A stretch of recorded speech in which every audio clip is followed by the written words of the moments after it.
नमस्कार प्यारे साथियों, आप सभी का फिर से एक नई वीडियो में स्वागत है। आज के इस वीडियो में हम मगध साम्राज्य से महत्वपूर्ण प्रश्नोत्तरी करने वाले हैं, जो कि आपके एग्ज़ाम में पूछे जाते हैं। तो चलिए वीडियो को बिना देरी से शुरू करते हैं। प्रश्न क्रमांक हमारा पहला है, मगध साम्राज्य की आरंभिक राजधानी कौन सी थी? जो मगध साम्राज्य की आरंभिक राजधानी थी वो कौन सी थी? पाटलिपुत्र, वैशाली, राजगृह या फिर चंपा। राजगृह का दूसरा नाम जो है वो गिरिव्रज है। यहाँ पर आप लोगों को नज़र आ रहा होगा। तो ऑप्शन नंबर सी जो है यहाँ पर बिल्कुल राइट आंसर हो जाएगा। राजगृह गिरिव्रज जो है यहाँ पर बिल्कुल राइट आंसर है। और बाद में उदयन ने पाटलिपुत्र को राजधानी बनाया था। मतलब जो पुरानी राजधानी थी वो राजगृह थी, और बाद में जो है उदयन ने इसे पाटलिपुत्र को जो है राजधानी बनाया था। प्रश्न क्रमांक दूसरा है हमारा, मगध के किस शासक को सेनिया यानी नियमित और स्थायी सेना रखने वाला कहा जाता था? तो मगध के किस शासक को सेनिया कहा जाता था, आप लोगों को पूछा गया है। बिंबिसार, अजातशत्रु, महापद्मनंद या चंद्रगुप्त मौर्य। तो किस शासक को सेनिया कहा जाता था? तो सेनिया का अर्थ होता है नियमित और स्थायी सेना रखने वाला। जो हर समय सेना रखता है उसे नियमित सेना रखने वाला सेनिया कहते हैं। तो बिंबिसार जो है इसका राइट आंसर हो जाएगा। ठीक है, ऑप्शन नंबर ए। कोई प्रश्न क्रमांक 3 है हमारा, हर्यक वंश के किस शासक ने अपने पिता बिंबिसार की हत्या करके सिंहासन प्राप्त किया? तो हर्यक वंश का कौन सा ऐसा शासक है जिसने अपने ही पिता की हत्या करके शासन जो है प्राप्त किया? तो उदयन है, अजातशत्रु है, नागदशक है या फिर अनिरुद्ध है? तो अजातशत्रु जो है इसे हत्या भी जो है इसे कहते हैं पितृहत्या। तो अजातशत्रु जो है बिल्कुल राइट आंसर हो जाएगा। और इसे कुनिक नाम से भी जाना जाता है। ठीक है, कुनिक भी हम इसे कहते हैं। क्वेश्चन नंबर 4 है हमारा, पाटलिपुत्र नगर की स्थापना गंगा और सोन नदियों के संगम पर किसने की थी? जो पाटलिपुत्र नगर की स्थापना है वो किसने की थी? अजातशत्रु ने, धनानंद ने, बिंबिसार ने या फिर उदयन ने? तो उदयन जो है इसका बिल्कुल राइट आंसर हो जाएगा। ऑप्शन नंबर डी बिल्कुल राइट आंसर है। प्रश्न क्रमांक 5 है हमारा, प्रथम बौद्ध संगीति यानी फर्स्ट बुद्धिस्ट काउंसिल का आयोजन मगध के किस सम्राट के शासनकाल में हुआ था? जो प्रथम बौद्ध संगीति है उसका आयोजन किस मगध के सम्राट के कार्यकाल में हुआ था? काला अशोक, अजातशत्रु या फिर कनिष्क? तो ऑप्शन नंबर सी बिल्कुल राइट आंसर है हमारा।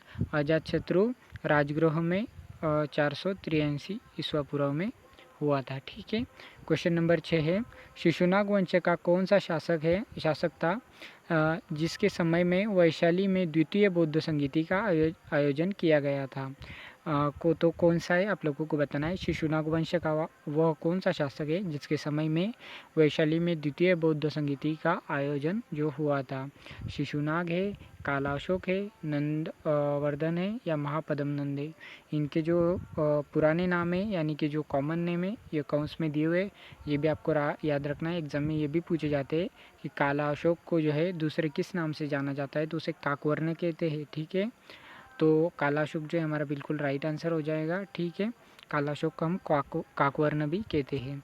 प्रश्न क्रमांक 7 है, पुराणों में किस मगध सम्राट को सर्वक्षत्रात्मक यानी क्षत्रियों का नाश करने वाला और एकराट कहा जाता है? सर्वक्षत्रांतक यानी क्षत्रियों का नाश करने वाला। ठीक है, तो ये वर्ड आपको अगर मीनिंग नहीं समझ में आ रहा है तो या फिर मैंने लिख के लाया है, क्षत्रियों का नाश करने वाला किस मगध सम्राट को कहते हैं? तो जो है धनानंद को कहते हैं, महापद्मनंद को कहते हैं, बिंबिसार को या फिर चंद्रगुप्त मौर्य को? तो महापद्मनंद यानी नंद वंश का संस्थापक। तो नंद वंश का संस्थापक कौन है, ये क्वेश्चन भी एग्जाम में आता है। तो नंद वंश का संस्थापक महापद्मनंद है, और महापद्मनंद जो है वो क्षत्रियों का नाश करने वाला शासक रहा है। ठीक है, क्वेश्चन नंबर 8 है, सिकंदर महान ने जब 326 ईस्वी पूर्व में भारत पर आक्रमण किया तब मगध पर किस वंश का शासक था? सिकंदर महान ने जब 326 ईस्वी पूर्व में भारत पर आक्रमण किया तब भारत पर किस शासक का शासन चल रहा था? हर्यक वंश का था, शिशुनाग वंश का था, नंद वंश का था या मौर्य वंश का था? तो नंद वंश का उस समय शासक जो है शासन चल रहा था और शासक जो है घनानंद था। ठीक है, नंद वंश का संस्थापक भी माना जाता है घनानंद को, और घनानंद जो है उस समय शासन कर रहा था। प्रश्न क्रमांक 9 है हमारा, मगध साम्राज्य में महापात्र या अमात्य शब्द किसके लिए प्रयुक्त होता है? तो मगध साम्राज्य में जो है महापात्र या अमात्य हम किसके लिए प्रयुक्त करते हैं? सेनापति के लिए, उच्च अधिकारी के लिए, कर वसूलने वाले के लिए या गुप्तचर के लिए? तो जो है उच्च अधिकारी या फिर मंत्री के लिए हम जो है अमात्य या महापात्र का प्रयोग करते हैं। क्वेश्चन नंबर 10 है हमारा, जीवक जो एक प्रसिद्ध राजवैद्य थे वो किसके दरबार से संबंधित थे? जीवक जो है एक प्रसिद्ध राजवैद्य थे। ठीक है, तो वो किसके दरबार में थे? तो ये आप लोगों को पूछा गया है। अजातशत्रु, बिंबिसार, प्रद्योत या उदयन? तो बिंबिसार यहाँ पर बिल्कुल राइट आंसर हो जाएगा। क्वेश्चन नंबर 11 है, मालवा क्षेत्र पर मगध की सत्ता का विस्तार निम्नलिखित में से किसके द्वारा किया गया? तो मालवा क्षेत्र पर मगध की सत्ता का विस्तार जो है किसके द्वारा किया गया, आपको पूछा गया है। तो ऑप्शन नंबर डी शिशुनाग जो है बिल्कुल राइट आंसर हो जाएगा। क्वेश्चन नंबर 12 देखते हैं, अजातशत्रु ने किस राज्य के विरुद्ध युद्ध में रत्मसूल और माँ शिलाकंटक नामक गुप्त हथियारों का प्रयोग किया था? अजातशत्रु ने जो है किस राज्य के विरुद्ध, मतलब किस राजा के विरुद्ध जो है रत्मसूल या और महाशिलाकंटक नामक जो हथियार होते हैं उनका प्रयोग किया था? तो जो ऑप्शन नंबर सी यहाँ पर इसका राइट आंसर हो जाएगा। लिच्छवी या फिर वैशाली में जो है राजा ने प्रयोग किया था, अजातशत्रु ने जो है प्रयोग किया था। प्रश्न क्रमांक 13 है, नंद वंश का अंतिम सम्राट कौन था जिसने चंद्रगुप्त मौर्य को पराजित किया यानी हराया? तो नंद वंश का जो अंतिम शासक था वो घनानंद था। ठीक है, ऑप्शन नंबर डी बिल्कुल राइट आंसर है। प्रश्न क्रमांक 14, मगध के उत्थान के लिए कौन सा भौगोलिक कारण सबसे महत्वपूर्ण था? जो मगध का उत्थान हुआ उसके लिए कौन सा कारण सबसे महत्वपूर्ण रहा? तो उपयुक्त सभी यानी सभी जो है यहाँ पर राइट आंसर हो जाएगा, जिसमें पहला है लोहे की खदानों की उपलब्धता, मतलब लोहे की खदानों की उपलब्धता जो है इसके लिए पहला कारण रहा है। उपजाऊ जलोढ़ मैदान ये दूसरा कारण रहा है, और राजगृह का पहाड़ियों से घिरा होना जो है इसका तीसरा कारण रहा है। तो उपयुक्त सभी यहाँ पर हमारा राइट आंसर हो जाएगा। तो हर्यक वंश का अंतिम शासक कौन था आप लोगों को पूछा गया है, और ये क्वेश्चन एग्जाम में ज़्यादा बन रहे, तो नागदशक जो है हर्यक वंश का अंतिम शासक था। प्रश्न क्रमांक 16 है हमारा, किस प्राचीन ग्रंथ में 16 महाजनपदों की सूची मिलती है जिसमें मगध सबसे शक्तिशाली शासक था? तो एग्जाम में क्वेश्चन बनता है मगध कौन सा जो है सबसे शक्तिशाली कौन सा महाजनपद है वो सबसे शक्तिशाली था? तो मगध जो है सबसे शक्तिशाली महाजनपद है। तो यहाँ पर देखिए हमारे ऑप्शन नंबर जो है डी, ए और बी यह दोनों बराबर है, मतलब ये जो तीनों दिए हुए तीनों बराबर है, जिसमें अंगुत्तर निकाय और भगवती सूत्र और महाभारत। तो यहाँ पर कौन सा ऑप्शन हमारा बिल्कुल सही है? तो ऑप्शन जो है फर्स्ट और सेकंड हमारे बिल्कुल सही है, यानी कि महाभारत में इसका वर्णन नहीं मिलता है। अंगुत्तर निकाय जो कि बौद्ध ग्रंथ है उसमें मिलता है, और भगवती सूत्र जो कि जैन ग्रंथ है इन दोनों में जो है मिलता है। ठीक है, क्वेश्चन नंबर देखते हैं 17, बिंबिसार ने अपनी राजनीतिक स्थिति मजबूत करने के लिए किस राजकुमारी से विवाह नहीं किया था? मतलब बिंबिसार को जो है अपना शासन मजबूत करना था, तो उसके लिए जो है किसी राजकुमारी से उसे विवाह करना था, लेकिन उसने नहीं किया था।